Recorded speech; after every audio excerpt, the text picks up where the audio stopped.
What's happening, my beautiful people? My name is LaBelle. Welcome back to the YouTube channel. Today we're talking FIFA 22 gameplay changes, and I did make a video with Ivan Lapagna, Boris Legend, and we had an open discussion around some of these subjects and topics. If you haven't seen that, by all means pull it up, but I'm giving you that quick fire what I'd like to see shifted in FIFA 22, what impacts my gameplay highest priority. I put together a quick fire top 10. If you could comment below, what would you like to see changed? Do you agree with some of the above? If you do, there's a like button. Feed the algo. Let people know what's happening, because we're gonna spit facts, truth, even though it's opinionated, biased.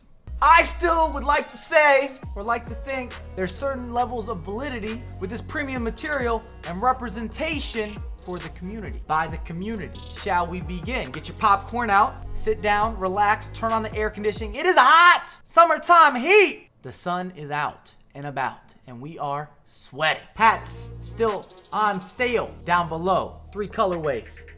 Fuego! Beautiful people, be you. You know the narrative. Number 1.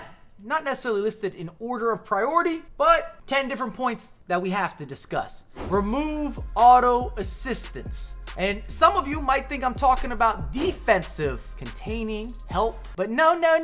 This is primarily focused on the aiming on your behalf, the adjustments being made. We see this with passing and through balls, where the game decides what's going to happen, when it's going to happen. Give the control back to the players. Whether you're a beginner, an intermediate, or an advanced player, you want to have full precision. So when you make a mistake, you earned it. It's on you. How many reviews of gameplay have you seen where your tracker, your aiming bar is going this way and the pass goes over here? Sometimes it works in your favor, but it should not be like that. Especially not if you're grinding the game, you're putting in those extra hours, the extra emphasis. I need complete control, period. Whether it's the good, the bad, or the ugly. Number 2, left stick dribbling. Even as a skill move guru, I get busy. Extra emphasis. Expression on point. You've seen many of the videos throughout the years. We give you full on razzle dazzle, ins, outs, those movement moments. But with all that being said, we need mastery of intangibles and rewards to have complete appreciation with the scaling. And that often starts with your left stick dribbling. I need this to be responsive and impactful. It is the primary method of offensive players or midfielders finding space, buying time, implementing, aligning, taking players on. It's still the simplicity. Staple functions should have high impact, which often leads to skills. And I personally appreciate that the skill moves that are often most effective and most consistent are the simple skills. We talk about ball rolls or fake shots and the different variations and variables and complications. All of those skills have stayed relevant. Body feints, step overs, and many of them build from good or proper left stick dribbling. You interchange, you implement, you hold hands.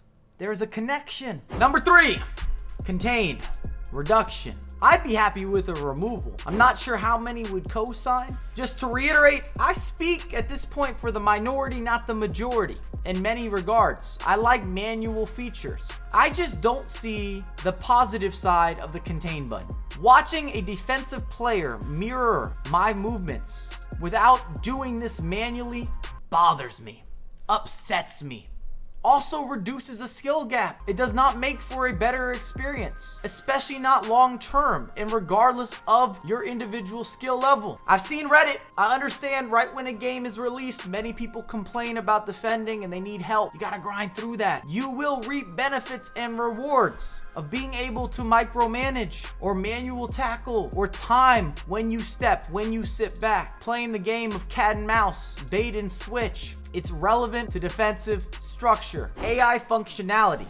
And this is primarily focused on the offensive end and the spacing, triggering of runs, mobility, natural movement. Activity is key. My players are stagnant in FIFA 21. They're standing still. I'm dealing with bricks, rocks, cement. How many times have you felt that your players don't support organic, fluid movement? They run forward, they run backwards. There's no side to side, there's no holding or procedure or intelligence attached to those runs or forming triangles or that build-up play, regardless of tactics.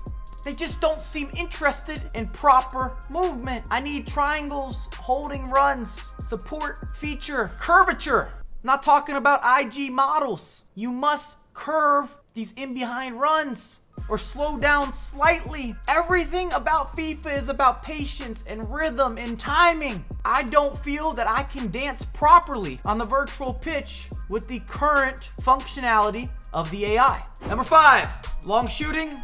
I think some of you will agree or disagree. We don't really have much of it in FIFA 21. You have the occasional finesse shot, and that's about it. I want the return of the spectacular, something dipping. I'm not talking about dipping dots. Players that specialize in the distance. We're not dealing with endurance runners. But technically, that would still fit into the argument I'm making, where they specialize in a certain competitive running competition. I'm saying all this because, especially with midfielders, those guys that can step into space and connect in a certain manner, they give you that swerve, that curve, that knuckle. I need those moments that capture the unbelievable part of the beautiful game, the unpredictable, the unorthodox. Custom tactics. If you've heard me speak about custom tactics and instructions, the importance factor is there, but I'm not really a big fan. I'd rather sweat. We have to have a shift. Currently, at least in the last few years, and I've used this analogy where you're flipping a switch.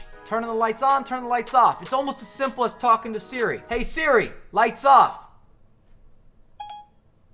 Okay, the lights are off. You saw that. Hey Siri, lights on. Okay, the lights are on. That's how I feel custom tactics are currently in FIFA. They're not skill-based. They're not an add-on. They don't help you maximize your potential as a manager or a coach or understanding personnel. You're bringing together a project. This should be more like putting together some piece of art. Let's say we're building with Legos. Each of those individual Legos come together to create something beautiful. And it's almost a disrespect to all the players that have taken the time and put in that additional effort to be able to manually pressure and double team and trap and understand the functionalities and how to apply them and adjust on the fly versus going in custom tactics and going to your setup for number 3, your setup for number 4, your setup for number 5, or to make it more clear, you're defensive, you're ultra defensive, you're balanced, you're attacking. You get the idea. You see where I'm going. Number 7, cancellations. I understand that they help form a skill gap, but for the most part, they're not football, especially not with quick execution skills. I don't even see La Croquetas on the actual pitch, at least not frequently, yet alone a La Croqueta cancellation. I'll make this simple. Fast executing skill moves should not have a cancellation option. I understand potentially a fake shot that cancels, or even having a Berba spin because it's a slower skill. If I went into a Berba spin in real life and I could see that I was being cut off, I could move away from that. But it's getting out of hand. It's getting ridiculous. I like the premise. I like the idea of cancellations. The execution's not proper. And there's gonna be a mixed opinion. Some of you will really like cancels, mainly because it allows you to be better at working the ball into the box and to take advantage of mistakes and reactions. And I have a feeling more of you will dislike cancellations because it just doesn't resemble anything that you've learned on the actual pitch. There is no parallel. Number 8, defensive pressure and traps. This is where skill gaps should be made. This is where you're baking the cake, the frosting, the sprinkles, candles, light them up. Micromanaging, and I repeat, micromanaging is when you're able to maneuver with multiple players. You can anticipate your eye line, your eyesight, your ability to right analog switch gives you a competitive advantage, as it should. And currently, this is where I was talking about custom tactics being way too impactful and allows for players to cover up for a lack of ability to do this manually. Back in the day, rewind time, the foot golden era was all about defensive pressure and traps. Number 9, bridge dribble. We've also got this new sprint dribble. We need variation in gameplay. I do not want another title that ends up being pass bridge. At least at certain updates and adjustments that were made in FIFA 21 for a few months, that felt the direction that we're going in. Even for high level play, pro, competitive, that it became very much so about getting into positions on the virtual pitch where you then could bridge dribble, and if it didn't work, you would still take the ball potentially off the center back or the fullback if you had a quicker reaction with the offensive player. You're cramming it into the space in order to try to create something or make it happen. And that's completely RNG, and it's not something that I want to promote.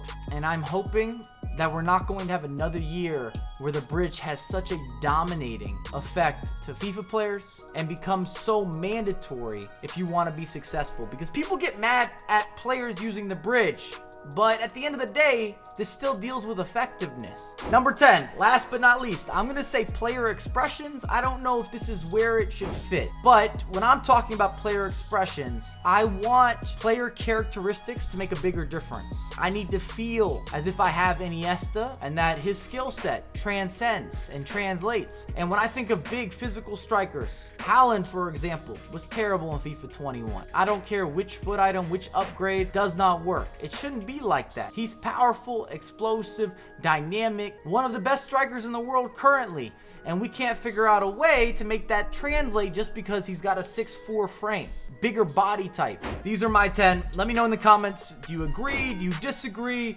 Are there other focal points that you would really focus on? I know some of you are going to talk about servers, which is not direct to gameplay, but it obviously impacts gameplay. It's just a separate discussion. I don't know that team. I don't know anyone to email. Don't have a phone line in, but it is not purely gameplay. It just impacts the gameplay. The same with distance and delay. And at some point, that's always going to be a factor. If you're playing someone who's a 10-hour flight away from you or a 15-hour flight away from you, talking other side of the world, I don't know if there is a server fix for that level of distance. I'm also not an expert in this subject matter, but I do know gameplay. I look forward to the comments and I have a lot more content coming out ASAP.